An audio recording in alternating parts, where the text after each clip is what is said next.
Hello student, I hope everyone is very good and very happy and focusing your goal. আজকে আমরা করব 2022 এ NM এর যে সমস্ত ইংলিশের প্রিভিয়াস ইয়ারের কোশ্চেনগুলো এসেছিল তার ডিটেল অ্যানালাইসিস। আর 2021 মানে প্রথম বছরে কেবলমাত্র 10টা করে কোশ্চেন এসেছিল ইংলিশের। 2022 থেকে কিন্তু 15টা করে কোশ্চেন আসা শুরু হয় এবং এখনো পর্যন্ত 15টা করেই আসছে। তো let's start in our first question. আমরা এই শিফটে দেখতে পাবো প্রচুর রিপিটেড কোশ্চেন এসছে আগের দুটো শিফটের থেকে। তো এই প্রিভিয়াস ইয়ারের পুরো ইংলিশ শিফটটাকে তোমরা যদি করে যাও তাহলে পরে এর মধ্যে থেকেই কমন পাবে। তার এক্সাম্পল আমরা হলো 2022-এ আজকে যে শিফটটা করব সেখানেই পাবো। দেখো এটাও আমাদের পুরনো কোশ্চেন ছিল। চুজ দ্য ওয়ার্ড অ্যাপ্রোপ্রিয়েট, যেটা বোল্ড আর ইটালিক করা আছে, সেটার ওয়ান ওয়ার্ড সাবস্টিটিউশন বলেছে। কিলিং অ্যানাদার হিউম্যান বিং, আমরা পড়েছিলাম এটা। প্যাট্রিসাইড মানে পিতৃহত্যা। হোমিসাইড, এর সঠিক অ্যান্সার হয়ে যাবে হোমিসাইড। যখন হিউম্যান বিংকে বলবে তখন হবে হোমিসাইড। আর যদি বলা হয় যে কোনো একটা রেসকে, হিউম্যান রেস যখন বলবে তখন হবে জেনোসাইড বা ম্যাসাকার। আর ফ্যাট্রিসাইড মানে ভাতৃহত্যা। ফ্যাট্রিসাইড মানে ভাতৃহত্যা, ম্যাট্রিসাইড মানে মাতৃহত্যা, আমি বলেছিলাম। আর জেনোসাইডের আর একটা সিনোনিম হতে পারে, সেটা হচ্ছে massacre. MASSACARE, massacre. Second number question. Choose the word which can appropriate replace the word in the given sentence. One who possesses varied talented, মানে যার মধ্যে বহুমুখী প্রতিভা আছে। তাহলে বহুমুখী প্রতিভা কাকে বলে? এক্সিলেন্ট না, এটাও আমাদের রিপিটেড কোশ্চেন কিন্তু। গিফটেড না। ট্যালেন্টেড, ট্যালেন্টেড যার মধ্যে প্রতিভা আছে সেটাকে বলা হয় ট্যালেন্টেড, কিন্তু সেই প্রতিভাটা একটা ক্ষেত্রেও হতে পারে বা অনেকগুলো ক্ষেত্রেও হতে পারে, কিন্তু এটা ট্যালেন্টেড মানে শুধুমাত্র প্রতিভা। আর ভার্সেটাইল মানে বহুমুখী প্রতিভা। ভার্সেটাইল মানে যার অনেক দিক থেকে প্রতিভা থাকে, সেটাকেই বলা হয় ভার্সেটাইল। যখন এখানে ভ্যারিড ট্যালেন্টেড বলবে তখন হবে ভার্সেটাইল। এখানে যদি শুধু ট্যালেন্টেড বলতো তাহলে তো ট্যালেন্টেডই হতো। এটাও দেখো রিপিটেড কোশ্চিন আমাদের। থার্ড নাম্বার, এই কোশ্চিনটাকে আমরা আগেও দেখেছি, এটা কিন্তু ডব্লিউবিসিএস প্রিলিমসের 2023-এর যেটা প্রিলিমসটা হয়েছিল সেখানে এসেছিল। তাহলে দেখো, এটা যে জিএনএম এএনএম এর জন্যই বা নার্সিংদের জন্যই শুধুমাত্র তা কিন্তু না, এখান থেকে কিন্তু সমস্ত এক্সামের কোশ্চিন আসতেই পারে, তার কোনো সিওরিটি নেই। অতএব ইংলিশ মানে ইংলিশ, এটা একটা সাবজেক্ট, এটা একটা টপিক, যেটাতে তোমাদের এখানে 15 নাম্বার থাকছে এএনএম জিএনএম-এ। এটা অন্যান্য এক্সামের জন্য 10 নাম্বারও থাকতে পারে, কোথাও 20 নাম্বারও থাকতে পারে, কোথাও 25 নাম্বারও থাকতে পারে। তাহলে যেই এক্সামই হোক না কেন, ইংলিশের যখন প্র্যাকটিস সেট চলছে তখন সেটাকে সবার করা উচিত। এখানে বলেছে যে হলো যেটা ইটালিক করা আছে সেই ওয়ার্ডগুলো কি সেই সেন্টেন্সে ঠিকঠাক করে বসা আছে কিনা সেটা দেখতে হবে। তাহলে we should not interfere in one's personal affairs, এখানে বলেছে যে হলো কারোর পার্সোনাল অ্যাফেয়ার্সে ইন্টারফেয়ার করা উচিত না। The personnel of civil service আর এই প্রাউড লট, মানে সিভিল সার্ভিস মানে যেটা পার্সোনেল, পার্সোনেল বানানে কি হয়? দেখো আমরা এর আগেও এই কোশ্চেনটা করেছিলাম কিন্তু ওখানে পার্সোনেল বানানটা ঠিকঠাক ছিল। এখানে দেখো পার্সোনেল বানানে কি আছে? SPERSONEL, কিন্তু অ্যাকচুয়ালি বানানে কি হয়? DNEL, তাই না? ডাবল এন হয়, কিন্তু এখানে একটা এন আছে। একটা এন আছে মানে সেকেন্ড নাম্বার সেন্টেন্সটা কিন্তু ভুল। অনেকেই ভাবতে পারো যে না এই সেম কোশ্চিন চলে এসছে তাহলে তো দুটোই ঠিক হবে, কিন্তু কোশ্চিনটা পড়ে অ্যান্সার দেবে। তাহলে দেখো সেকেন্ড নাম্বার কোশ্চিনটা ইনকারেক্ট হয়ে যাচ্ছে, তাহলে আমাদের সঠিক অ্যান্সার হয়ে যাচ্ছে ফার্স্ট এরটা। পার্সোনেল মানে কি? পার্সোনেল মানে কর্মচারী, আর পার্সোনাল মানে নিজস্ব। তাহলে ফোর্থ নাম্বার কোশ্চিন বলেছে ফিলিং দ্য ব্ল্যাঙ্কস, এখানে ফিলার্স করতে হবে। এটাও দেখো আমাদের হলো পুরনো প্রিভিয়াস ইয়ার কোশ্চিন, 2021-এরই এটা, আগের বছরই। তাহলে দেখো এক বছর আগেই কতটা রিপিটেড এসছে, প্রচুর রিপিটেড কোশ্চিন এসছে। ওই জন্য বলি যে প্রিভিয়াস ইয়ারগুলো ভালো করে যাও, কমন 100% পাবে অন্তত ইংলিশের ক্ষেত্রে। Only those who have completed 17 years of age are dash to the examination. তাহলে কি বলেছে যে হলো সেই কেবলমাত্র কমপ্লিটেড 17 ইয়ার্স এজ আর মানে যার 17 বছর কমপ্লিট হয়ে গেছে সে এই এক্সামে বসার জন্য কি ড্যাশ এক্সামে বসার জন্য কি হয় লেজিবল মানে কি লেজিবল মানে যেটা রিডেবল হয় যেটা পড়া যায় সিলেক্টেড মানে তো হলো বাছা যায় যেটা সেটাই সিলেক্টেড আর ইলিজেবল মানে যেটা যোগ্য নয় অযোগ্য আমরা এক্সামে বসার জন্য কি হই এলিজেবল হই তাই না ELIGIBLE eligible then next 5th number question এটাও বলেছে যে হলো ফিলার্স এটাও দেখো পুরনো কোশ্চেন এটাও হচ্ছে পুরনো question the horse stampeded and tore the tore dash the street tore কি টোর ডাউন মানে ক্যাওস মানে তিথর বিতর করে দেওয়া যেটাকে বলা হয় মানে লন্ডভন্ড করে দেওয়া CAOS CHOAOS কেওস কেওস দেন আমাদের 6 নাম্বার কোশ্চেন বলেছে এটাও fillers Mohan thrice his best to keep dash the reputation of his family তাহলে কিপ এটাও আমাদের কিন্তু পুরনো দেখো প্রিভিয়াস ইয়ার কোশ্চেন 1 বছরের মধ্যে এতটা এসছে রিপিট এসছে কোশ্চেনের এই জন্য বারবার করে বলি প্রিভিয়াস ইয়ারগুলো করে যাও এটা ভীষণ ইম্পর্টেন্ট তাহলে তার রেপুটেশনটাকে কি করার জন্য ধরে রাখার জন্য কি হয় কিপের সাথে কি কিপ ওভার বলে কিছু হয় না কিপ অন মানে চালিয়ে যাওয়া আর কিপ আপ মানে ধরে রাখা এখানে বলেছে এরর খুঁজতে এখানে সেন্টেন্সের কোন পার্টে এরর আছে সেটা খুঁজতে বলেছে if we have faith in almighty everything will turn out to be all right and safe তাহলে আমরা জানি যে অলমাইটির আগে একটা দা বসবে অলমাইটির আগে অলওয়েজ দা বসে তাহলে আমাদের সঠিক অ্যান্সার ফার্স্ট এর কোশ্চেনটাতে আছে এখানটাতে দেখো ইফ উই হ্যাভ ফেইথ এখানে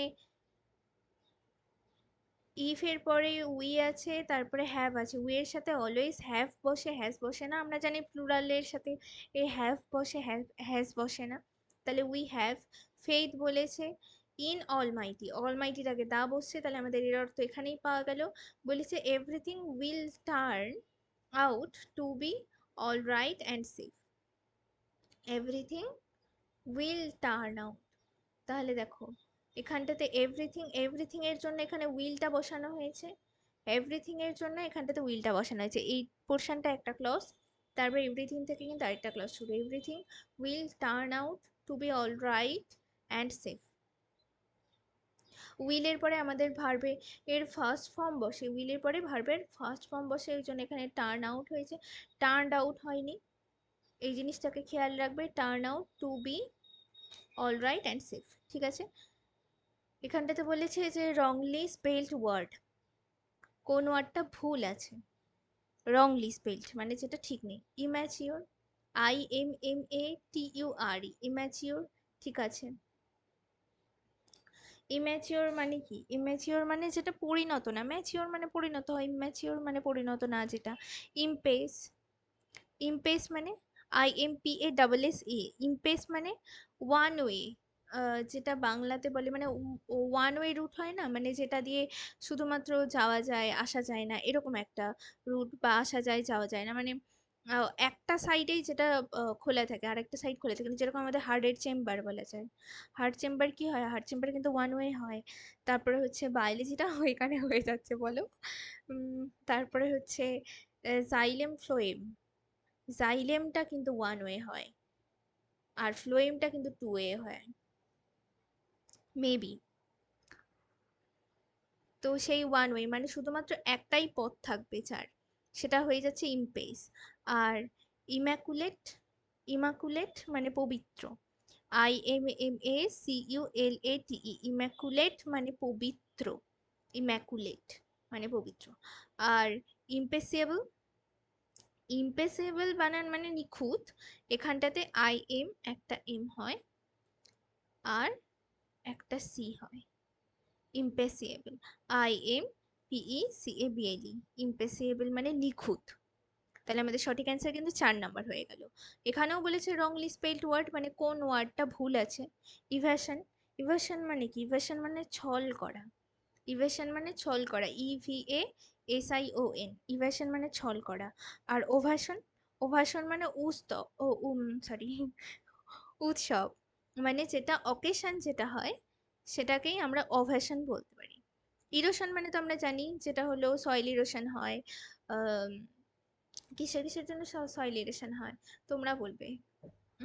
ইরোশন বানান ঠিক আছে, ইরোশন মানে ক্ষয় হওয়া, তাই তো। আর অকেশন, অকেশনে কি হয়? অকেশনে OCCASION, তাই না? SION, ডাবল এস হয় না। তাহলে আমাদের সঠিক অ্যান্সার, ভুলটা কোথায় আছে? অকেশনে। তাহলে ইভেশন মানে কি বললাম? ইভেশন মানে ছল করা, আর অভেশন মানে উৎসব। তারপরে বলেছে এখানে কারেক্টলি স্পেল্ড, এতক্ষণ ধরে রংলি স্পেল্ড দেখলাম, এবার কারেক্টলি স্পেল্ড মানে হলো কোন স্পেলিংটা এখানে ঠিক আছে সেটা। সিমেট্রির স্পেলিং, সিমেট্রি মানে কি? সিমেট্রি মানে কবর, আর কবরের ওপরে যে নেম প্লেটটা থাকে সেটাকে কি বলা হয়? যেখানটাতে হলো যে মৃত, মানে যাকে সেখানে কবর দেওয়া হয়েছে তার নাম ধাম ঠিকানা লেখা থাকে, সেটাকে কি বলা হয়? সেটাকে বলা হয় এপিটাফ। EPI, এক সেকেন্ড, TAPH, এপিটাফ। এপিটাফ মানে এই যে কবরের মধ্যে যাদেরকে দফন করা হয় তাদের এখানে বায়োডাটা লেখা থাকে, তার সম্বন্ধে লেখা থাকে, নাম টাম লেখা থাকে, এটাই হচ্ছে হলো এপিটাফ। আর সিমেট্রি মানে, সিমেট্রি মানে কবরস্থান। সিমেট্রি বানান কি? CEMETRY না, TARY না, এ হয় না, ডাবল এম হয় না, তাহলে কি হয়? CEMETERY, CEMETERY, তাহলে সঠিক অ্যান্সার হচ্ছে বি নাম্বার। 11 নাম্বার কোশ্চেন দেখো, এখানেও বলেছে কারেক্টলি স্পেলড, মানে কোন স্পেলিংটা ঠিক আছে। অ্যাপ্রোপ্রিয়েট, অ্যাপ্রোপ্রিয়েট বানানের আমাদের দেখতে হবে যে হলো কোন বানানটা ঠিক আছে। APPROPRIAT, এটাই একদম ঠিক। এখানে ডাবল পি নেই, ভুল হবে। এখানেও ভুল হবে। এখানে একটা আর নেই, দেখো PRI হয়, তাই না? অ্যাপ্রোপ্রিয়েট, নট অ্যাপ্রোপ্রিয়েট, অ্যাপ্রোপ্রিয়েট, তাহলে এখানে একটা আর মিসিং আছে। তাহলে আমাদের সঠিক অ্যান্সার হয়ে যাচ্ছে ফার্স্ট এরটা। নেক্সট 12 নাম্বার বলেছে, কি বলেছে এখানে? ডিরেক্ট স্পিচ করতে, হ্যাঁ এটা হলো ন্যারেশন একটা, দেখতেই পাচ্ছি আমরা। He said to me the what time does the office close, মানে সে আমার কাছে জিজ্ঞাসা করলো যে হলো কোন সময় অফিসটা বন্ধ থাকে, তাই না? তাহলে হি ওয়ান্টেড টু না, সেইড টু এর বদলে আমরা টোল্ড বা আস্ক, যখন আমাদের কোশ্চিন বোধক চিহ্ন থাকে, যখন আমাদের কোশ্চিন মানে প্রশ্নবোধক চিহ্ন থাকে তখন সেখানটাতে হয় আস্কড। আর যদি এখানে এটা যদি অ্যাসার্টিভ সেন্টেন্স হতো, মানে যদি ফুল স্টপ দিয়ে থাকতো, তাহলে পরে হতো কি? টোল্ড, তাই না? সেইড টু এর বদলে। তাহলে এখানে আস্কড হবে। তাহলে he asked me, comma inverted comma আছে, ন্যাচারালি আমরা কমা ইনভার্টেড কমার জন্য ইফ দেই, কিন্তু এখানে যেহেতু WH ওয়ার্ড আছে তাহলে এখানে ইফ হবে না, এখানে তার বদলে হোয়াট হবে। তাহলে হি আস্কড মি হোয়াট, ঠিক আছে। টাইম, এখানেও টাইম আছে। এখানে দেখো ডাজ আছে, এখানে ডাজ আছে, ডাজ দ্য অফিস ক্লোজ, তাহলে এখানে কি ডিড হবে? না, এখানে তো ডিড হবে না, এখানে ডিড হবে না, এখানে ডিডের পরিবর্তে আমরা সেন্টেন্সটাকে পাস্ট টেন্স করে দেব, আমরা সেন্টেন্সটাকে পাস্ট টেন্স করে দেব। তাহলে what time the office closed হবে, ডিডের আমাদের এখানে ব্যবহার কিন্তু হবে না। অনেকেই কিন্তু ডিড গুলোকে ঠিক করে দিবে, ন্যাচারালি বি নাম্বারটা করার প্রবাবিলিটিটা মানে হাই আছে, কিন্তু বি নাম্বার হবে না, হবে D number. What time the office closed, এখানে ডাজ এর কোনো আর ভূমিকা থাকছে না। নেক্সট 13 নাম্বার, আবার আমাদের রিপিটেড কোশ্চেন চলে এলো, দেখো প্রিভিয়াস ইয়ারের। Choose the word nearly same word, nearly same meaning মানে সিনোনিম। অ্যাডমনিশ মানে কি বলেছিলাম? অ্যাডমনিশ মানে ক্রিটিসাইজ করা, তাই না? অ্যাডমনিশ মানে ক্রিটিসাইজ করা, কন্ডেম করা। লিখে দিচ্ছি আমি আবার, ফের আবার লিখে দিচ্ছি, এটা লেখাটা অনৈতিক কাজ হয়ে যাচ্ছে, তবুও লিখে দিচ্ছি। কন্ডেম,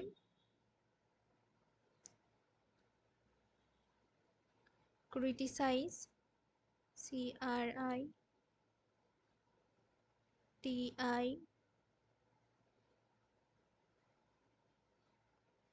CRITISHED,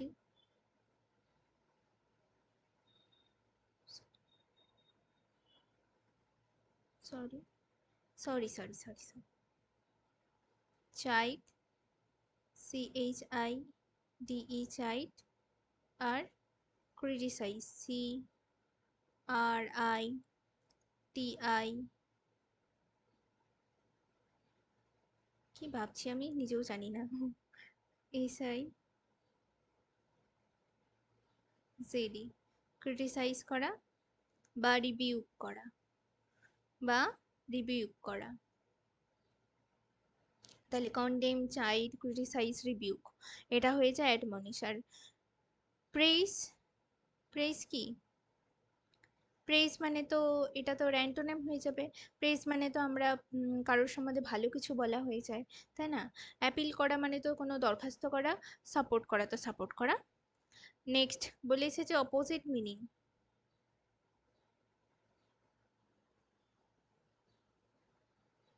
হুম, অপোজিট মিনিং, জিরের অপোজিট মিনিং, তাই তো? এটাও আমাদের পুরনো কোশ্চিন, প্রিভিয়াস ইয়ারের কোশ্চিন। অপোজিট মিনিং বলেছে মানে অ্যান্টোনিম আমাদের বের করতে হবে। তাহলে জির মানে কি বলেছিলাম? জির মানে মক করা, উপহাস করা, মক, স্নির, মকারি, এগুলো হয়ে যাবে এর সিনোনিম, কিন্তু আমাদের লাগবে অ্যান্টোনিম। উপহাস করা, তার পরিবর্তে হয়ে যাবে আমাদের প্রেইজ করা, ভালো কথা বলা, তাই না? লাস্ট কোশ্চিন আজকে আমাদের, যেটা আমাদের ডব্লিউবিসিএস প্রিলিমস এসেছিল 2023 সালে, 16 তারিখের, যত সম্ভব ফার্স্ট শিফটে এসেছিল, 16 তারিখের ফার্স্ট শিফটে এসেছিল এই কোশ্চিনটা। এটা আমাদের পুরনো কোশ্চিন, আমরা দেখেছিলাম। The management didn't find him suitable for the job of a clerk. Akash could not arranged all part of the machine properly. তাহলে বোল্ড আর ইটালিক করা যেটা আছে সেটার পরিবর্তে রিপ্লেসে কোন ওয়ার্ডটা বসবে, ফিট হবে, মানে এখানে সরি সরি সরি এখানটাতে বসবে, সেটা হলো আমরা দেখব। দেখো এখানটাতে কোশ্চিনটাও এমন, আর কোশ্চিনটা জিজ্ঞাসাও করেছে এমন, যে অ্যান্সারটাই বেরিয়ে গেল। The management did not find suitable, তার জবের জন্য সুইটেবল কিনা। আচ্ছা, লাস্ট থেকে শুরু করে। অ্যাডজাস্ট, আমরা মেশিনারি জিনিসকে কখনো অ্যাডজাস্ট করতে পারি না, মেশিনারি জিনিসের জন্য কখনো অ্যাডজাস্ট হবে না, মানে আমাদের সেকেন্ড সেন্টেন্সে অ্যাডজাস্ট কথাটা কিন্তু অ্যাডজাস্টেড না। দেন ফিনিশ, ফিনিশের এখানে কোনো লজিক নেই। এমপ্লয়, এমপ্লয়, এখানে মেশিনকে আর কি এমপ্লয় করা হবে? এমপ্লয়ও কখনো মেশিন হয় না, হিউম্যান বিংকেই কেবলমাত্র এমপ্লয় করেছে।